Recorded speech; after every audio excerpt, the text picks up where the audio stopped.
Let the heart of them rejoice that seek the Lord. Seek the Lord and his strength. Seek his face evermore. Oh, give thanks unto the Lord and call upon his name. Tell the people what things he hath done. Tell the people what things he hath done. Glory be. We'll begin with Come Christians Join to Sing, number 71.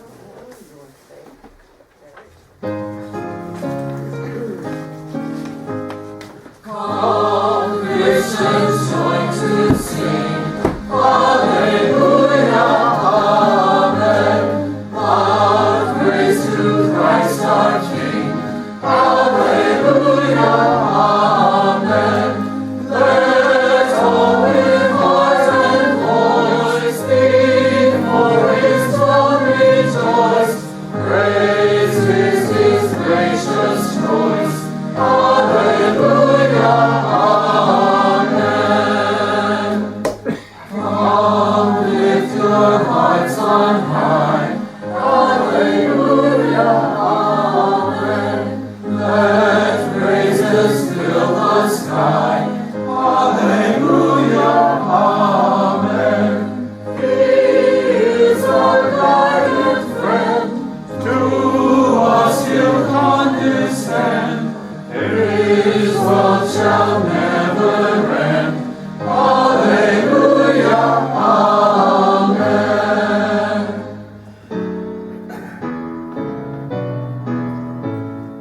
Praise, here's our Christ again, Hallelujah, Amen.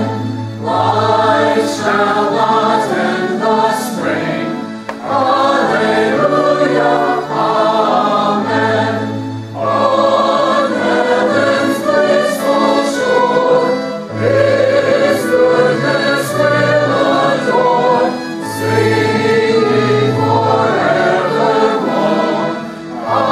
Hallelujah,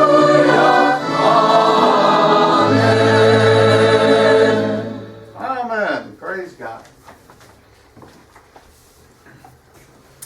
And now let's all pray together. O Lord, who answers out the whirlwind of everyday life, breathe in us your Holy Spirit to strengthen, comfort, and guide us in the midst of the storm. Amen. All right, our scripture passage for this morning comes from the book of Jeremiah, chapter 1. We're going to read verses 17 through 19, and this also is God speaking to Jeremiah. So hear the word of the Lord. Thou therefore gird up thy loins, and arise, and speak unto them all that I command thee. Be not dismayed at their faces, lest I confound thee before them. For behold, I have made thee this day a defenced city, and an iron pillar, and brazen walls against the whole land, against the kings of Judah, against the princes thereof, against the priests thereof, and against the people of the land. And they shall fight against thee, but they shall not prevail against thee, for I am with thee, saith the Lord, to deliver thee.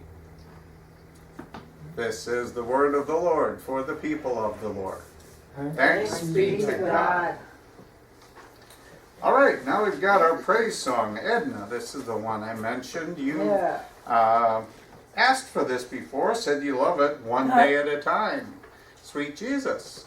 So let's all sing it together, amen? Amen. I like mostly all of them Christian songs.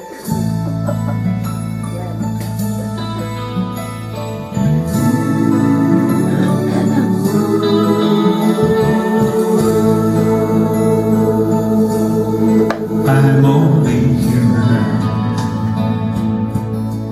I'm just a man.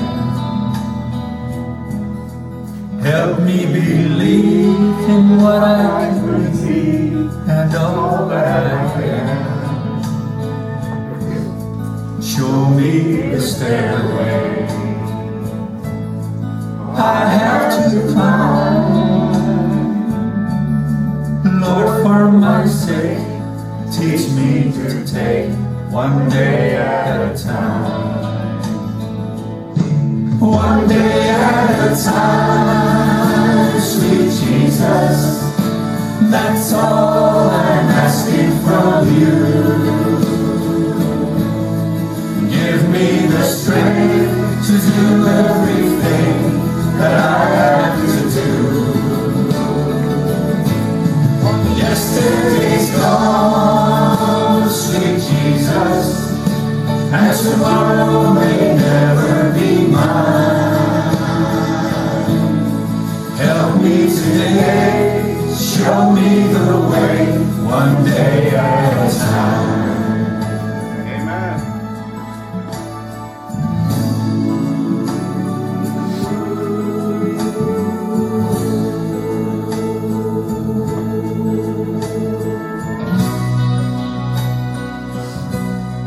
Do you remember when you walked among men? Jesus, you know when you're looking below, it's worse now than then. Pushing and shoving, crowding your mind. Lord, for my sake, teach me to take one day at a time. One day at a time, sweet Jesus, that's all I'm asking from you. Give me the strength to do everything that I have to do. Yesterday's gone, sweet Jesus, and tomorrow may never be mine. Help me today, show me the way, one day at a time. One day at a time, sweet Jesus, that's all I'm asking from you. Give me the strength to do everything that I have to do. Yesterday's gone, sweet Jesus, and tomorrow may never be mine. Help me today, show me the way, one day at a time. Lord, for my sake, teach me to take one day at a time.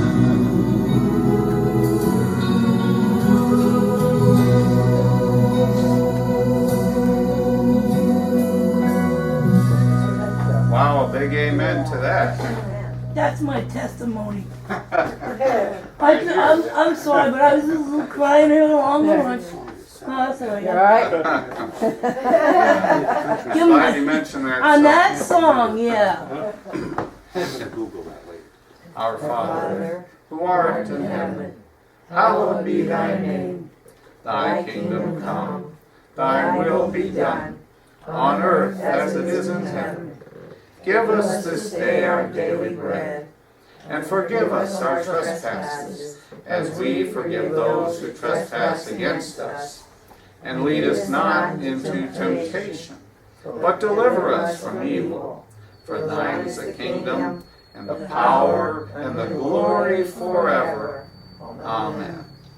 Hear our prayer, O Lord. Amen. Amen. Okay, you ready? Gird up thy loins then. We're going to hear from God. And this is the part of the book I said before which I like the best.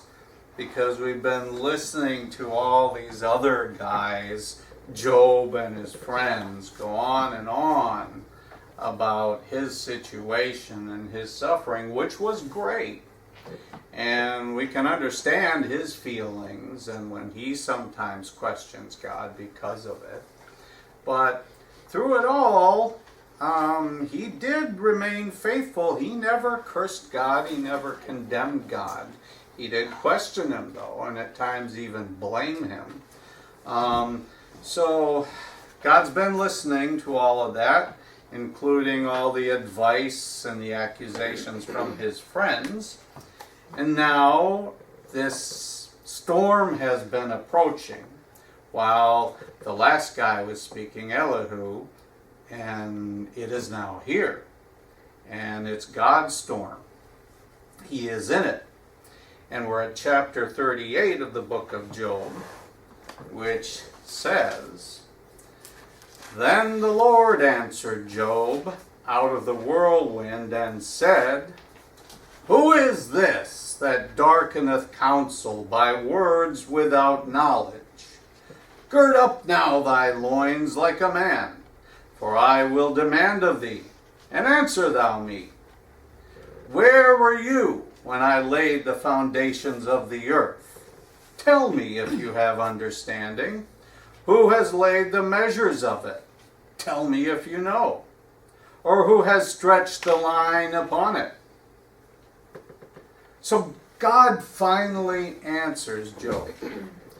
But he does so with about 77 rhetorical questions, not one of which has anything to do with the sufferings of Job, or the sufferings of anyone else for that matter. So evidently, the purpose of the book of Job, in spite of the opinions of many commentators I've read, that is not the answer. The question as to righteous people suffer. That's not the point of the book. Even though this is the burning theme throughout the entire dialogue between Job and his critics, and a very important question to all of us too, I know. But God never answers it at all in his 4-chapter response. Instead, his questions all have to do with his great creation and man's responsibility thereto. Evidently, that's God's great concern. So he's rebuking Job and all people indirectly for not for sinning or for their lack of faith, because we see Job had passed those tests, but instead God seems more disappointed in their inability to understand or answer his questions about his creation.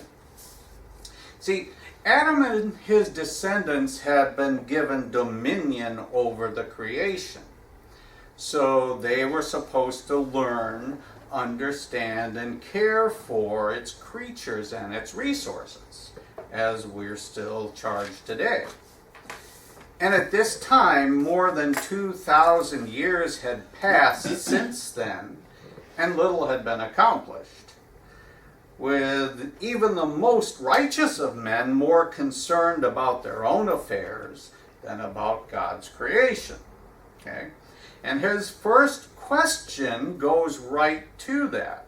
In fact, it's, I think, obviously a rebuke to men who try to explain the understanding and origins of all things through their ideas, like evolutionary processes, instead of believing God's supernatural creation as explained to us in his word. And God continues asking, "Where are the foundations fastened? Or who laid the cornerstone thereof? When the morning stars sang together and the sons of God shouted for joy." So God's talking to Job about the creation of the earth and about nature, pointing out that Job knows so little about nature.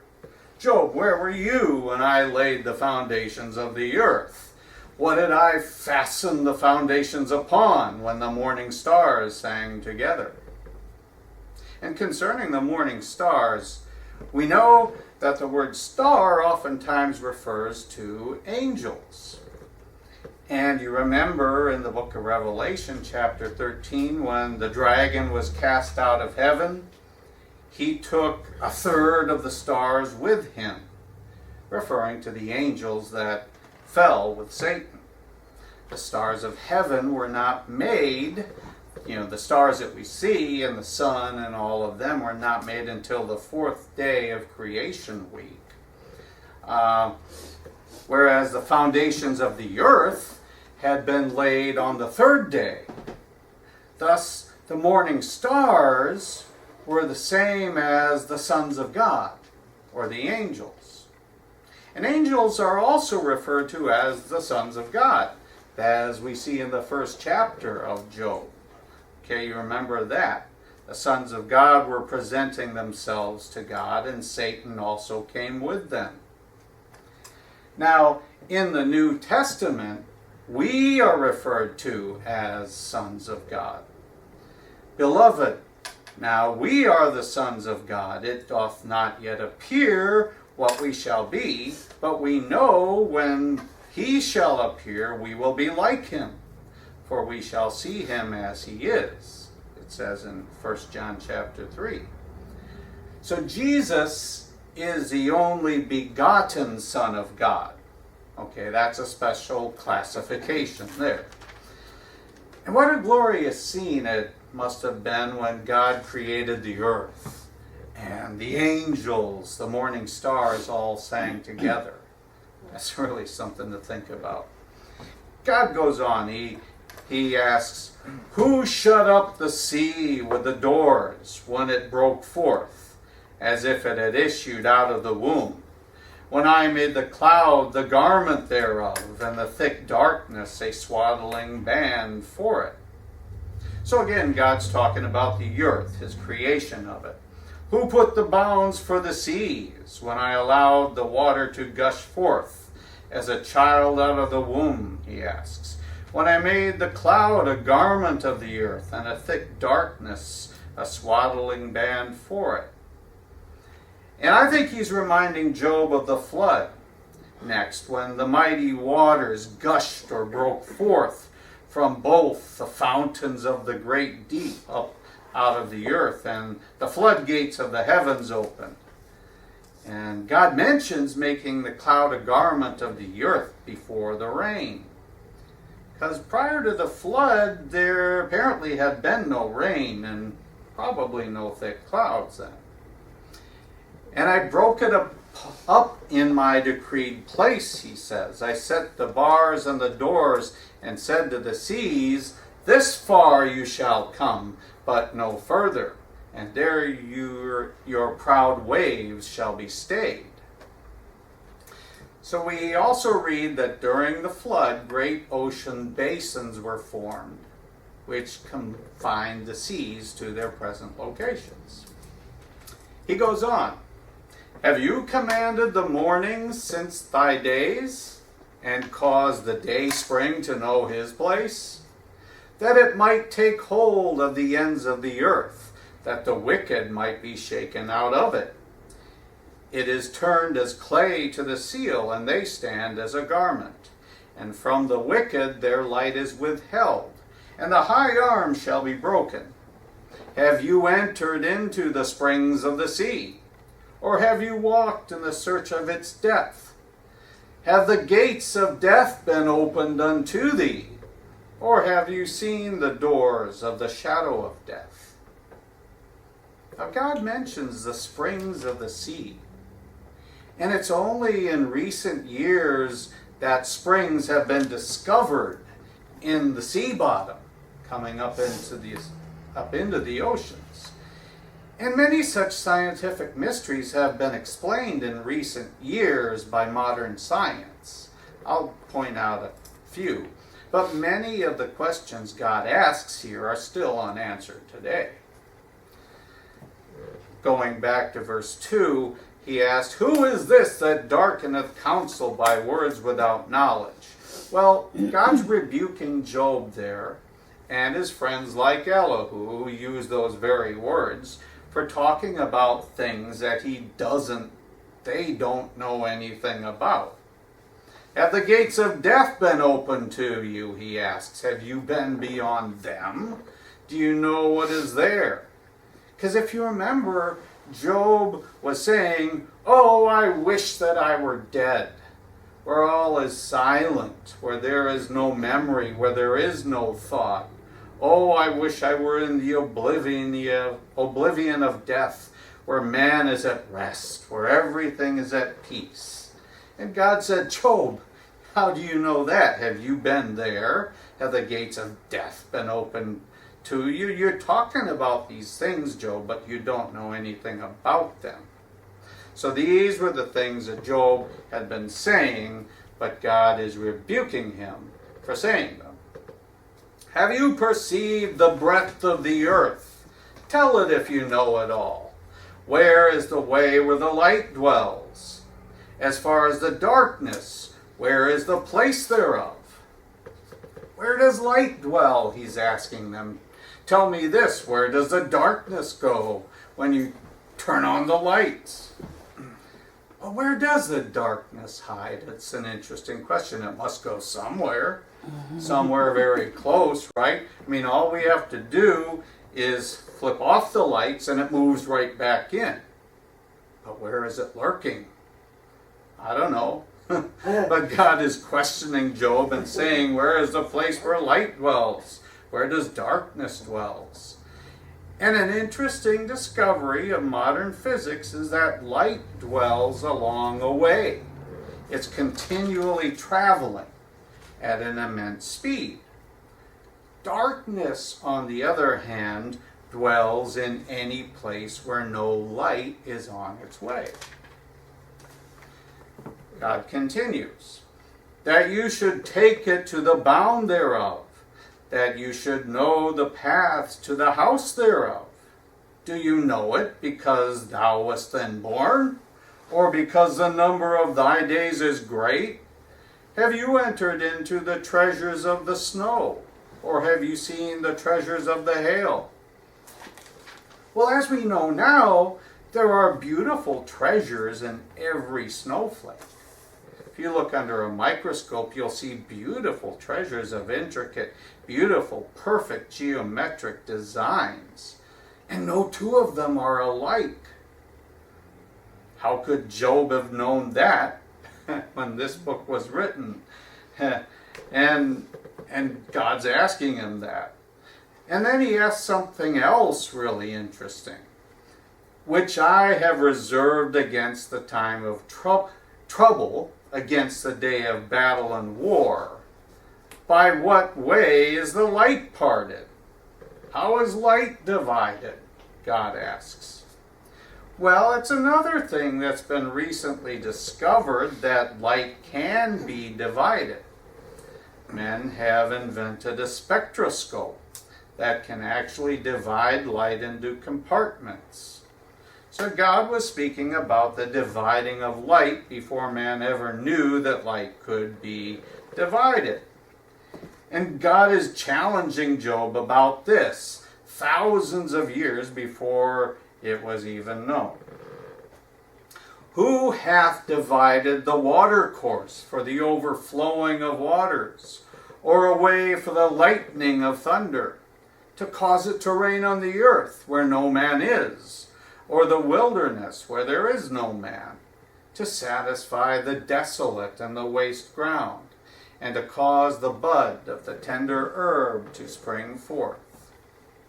God asked, "Who waters the wilderness, Job, causing the wilderness to bring forth grass and flowers and all? Has the rain a father, or who has begotten the drops of dew? Out of whose womb came the ice, and the hoary frost of the heaven, who hath gendered it? The waters are hid as with a stone, and the face of the deep is frozen." Out of whose womb came the ice, he asks. Another interesting question having to do with, I think, the worldwide flood and the ensuing ice age. But the book of Job also has more references to snow and ice and cold than any other book of the Bible. Another interesting thing. Can you bind the sweet influence of the Pleiades, he asks, or loose the bands of Orion? Can you bring forth the Mazzaroth in his season, or can you guide Arcturus with his sons? Well, as you may know, the Pleiades is a constellation. It's a little cluster of stars, also known as the Seven Sisters. And God said, can you bind the sweet influence of the Pleiades? Well, it turns out they have great influence. Astronomers now believe that the Pleiades actually is the center of the gravitational forces in our Milky Way galaxy. And God is asking Job, can you bind the sweet influence of the Pleiades? Maybe hinting to what astronomers have discovered, that it actually is the center of the gravitational forces in the Milky Way galaxy, which would hold things together as a solar system rotates around it. Then God asked Job, how would you like the job of guiding Arcturus? Well, it's a star. It's known as the runaway star. It travels at about 125,000 miles per second. And God's asking, how would you like the job of steering that thing around through the sky? It's bigger than our sun. It's going that fast, dodging stars and planets. How would you like to guide that thing? No thanks. Do you know the ordinances of the heaven? Can you set the dominion thereof in the sky? Can you lift up your voice to the clouds, that the abundance of water may cover thee? Can you send lightnings, that they may go and say unto thee, here we are? Who has put wisdom in the inward parts, or who has given understanding to the heart? Where did you get your knowledge, Job? Where did you get your understanding, he asks. Where does it come from? Who put it there? Who gave you the capacity? Who put your DNA in you? Who created your memory cells? So God is pointing out to Job the marvels of his creative genius, which Job doesn't even know or understand. And David said, in Psalm 139, we are fearfully and wonderfully made. He was sensing something about it. And we see now that we do live in a marvelous universe. Who can number the clouds in wisdom, God asks? Or who can stay the bottles of heaven when the dust grows into hardness and the clods cleave fast together? Will you hunt the prey for the lion, or fill the appetite of the young lions when they couch in their dens and abide in the covert to lie in wait? Who provides for the raven his food? Who's overseeing the universe, he asks? Who's taking care of the animals, the ravens? When the young ones are crying unto God, they wander for the lack of meat. When they're in the nest squawking, they're actually crying unto God. In chapter 39, he says, do you know the time when the wild goats of the rock bring forth? Can you mark when the hinds calve? Can you number the months that they fulfill? Do you know how long their pregnancies are, Job? Or do you know the time when they bring forth? They bow themselves, they bring their young ones, and they cast out their sorrows.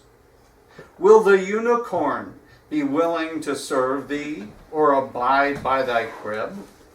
Canst thou bind the unicorn with his band in the furrow, or will he harrow the valleys after thee? Wilt thou trust him because his strength is great, or wilt thou leave thy labor to him? Wilt thou believe him that he will bring home thy seed and gather it into thy barn? So he's asking, can you tame the unicorn? Can you get it to plow your fields and gather your harvest? And the unicorn is supposedly a mythological creature, right? We think of it as a little fairy horse with a cute little horn that dances around rainbows and stuff. That's not what he's talking about here. He's talking about a huge, powerful beast. Okay, and other versions of the Bible will often refer to it as an ox. But that doesn't make any sense to me, because an ox is just a cow or a bull. And they can be tamed and trained to plow fields and do other things. But God's asking him, can you do that? Well, he could. He probably had. So that doesn't make any sense. See, the unicorn that's being spoken of here was a different kind of creature. It was a giant extinct rhinoceros, I believe. In fact, there was one found not very long ago, a fossil of one. It's actually called the Siberian unicorn. It's a rhinoceros about the size of an elephant with a big horn. And there have been others like the Elasmotherium, which was even bigger, a big ancient rhinoceros with one horn. So they're referring to that, I think, as the unicorn. It's also mentioned in Deuteronomy 33. They mention the majesty of the unicorn's horn. Like the horn of the unicorns, with them he shall push the people together to the ends of the earth. And there's some other animals mentioned in this chapter, as well as other parts of the Old Testament, that are of uncertain identity, really. And translators have tried to make them into different modern animals, probably because, like the unicorn and behemoth, they're now extinct, and they couldn't have survived the changing conditions on the planet following the flood, basically is what happened. But most scholars today won't acknowledge the fact that probably some of those animals were still living among men at this time. So God was talking to him about something like that, I think. And he continues, did you paint the beautiful wings on the peacocks, or the feathers of the ostrich? And this dumb ostrich that leaves her eggs in the earth, warms them in the dust, and forgets that a foot might crush them, or that the wild beast might break them in. She is hardened against her young ones, as though they were not hers. Her labor is in vain without fear, because God has deprived her of wisdom. Neither hath he imparted to her understanding. So God's just saying to Job, hey Job, who's done all these things? You know, you think you're so smart. Go ahead and see how far you can get in doing these things. All right? The ostrich, it doesn't know what it's doing. When it lays its eggs, it doesn't care about its young. Someone comes along, steps in the sand, and cracks the egg, because God has hidden wisdom from it. He's just let it be dumb and not care. He's hardened her against her young ones, he says. And yet, you know, with some animals, he's given them very strong motherly instincts. How do you know the difference, he asks. And then God goes on and talks about the horse with its tremendous strength and the excitement of the horse in battle and so forth. Who created this excitement within the horse, he asks him. Verse 26, does the hawk fly by wisdom and stretch forth her wings against the south? Does the eagle mount up at your command and make her nest on high? Who gave the eagle that instinct to build a nest way up on the cliff? Did you order that, buddy?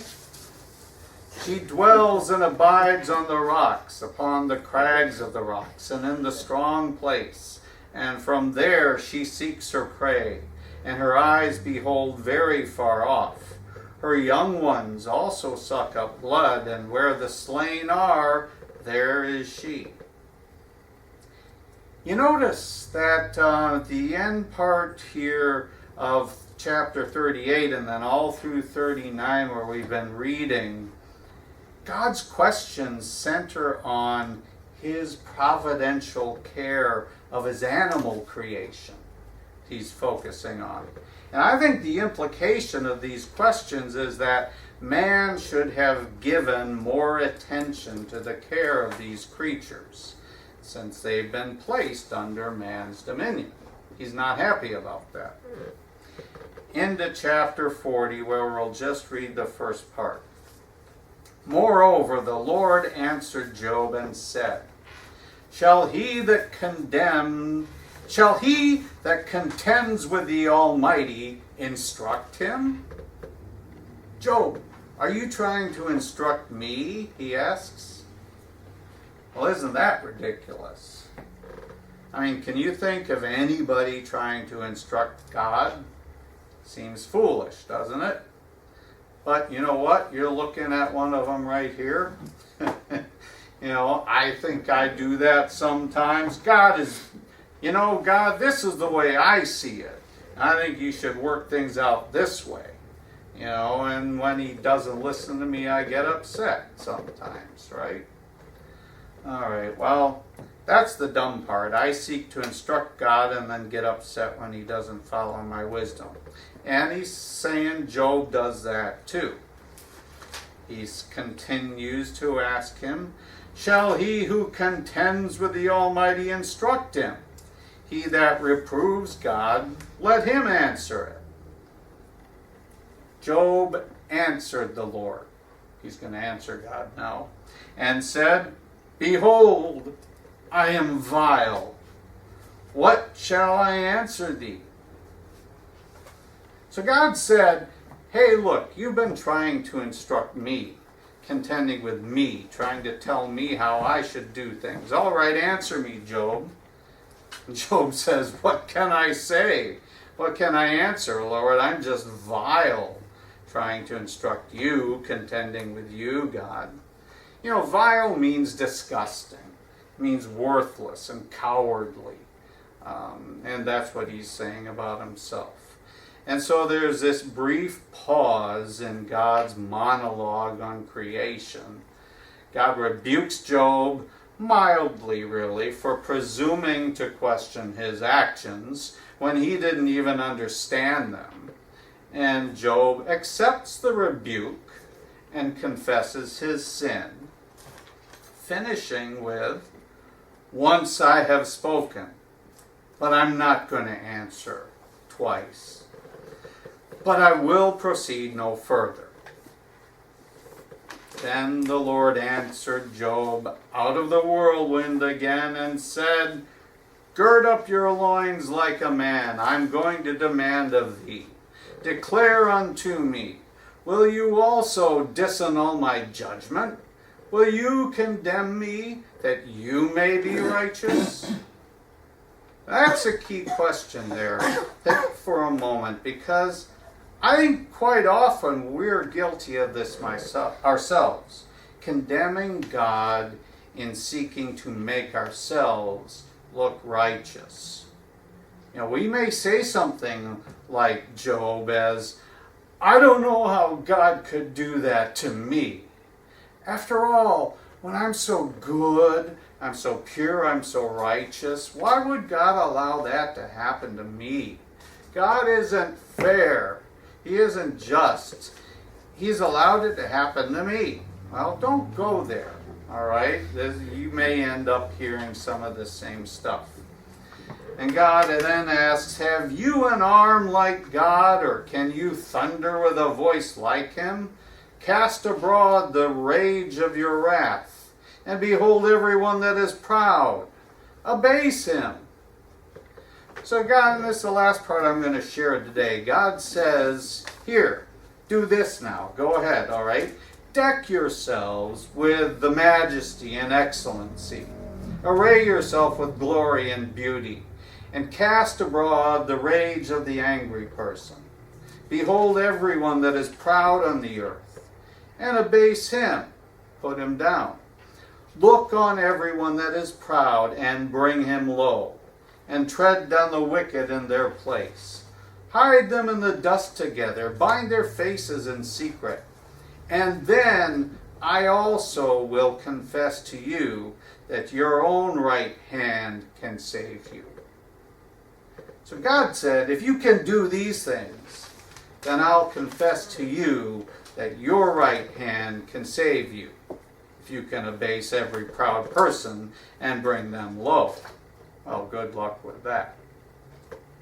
And I'll finish with a quote by commentator Matthew Henry. He said about this, "Those who listen and profit by what they have heard from God shall hear from him more. And those who are not truly convinced of sin need to be more thoroughly convinced and more humble. No doubt God, and he only, has power to humble and bring down proud men. He has wisdom to know when and how to do it, and it is not for us to teach him how to govern the world. Our own hands cannot save us by recommending us to God's grace, much less rescuing us from his justice. And therefore, into his hand we must commit ourselves.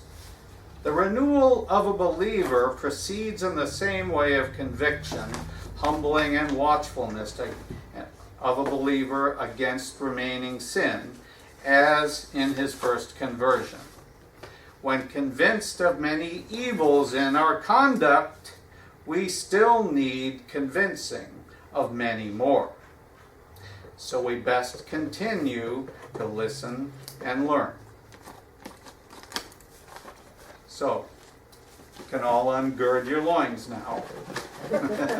Put your girdles back on or whatever until next time, when we'll hear more from God about creation and our lack of understanding thereof. And as E.G. Marshall said in my favorite old radio show, CBS Radio Mystery Theater, until next time, pleasant dreams. Amen. Shalom. Shalom to you. Shalom. Shalom, folks. Shalom. We're going to sing us. Amen. Bye-bye, Bill. Take care. We'll finish with a song, I think, that follows that well. I sing the almighty power of God. Has made the mountains rise.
we best continue to listen and learn. Amen? Amen? Amen. All that Let's blood. finish with shalom to you. That all that blood he died for us. Oh, that's why I looked away. Yeah.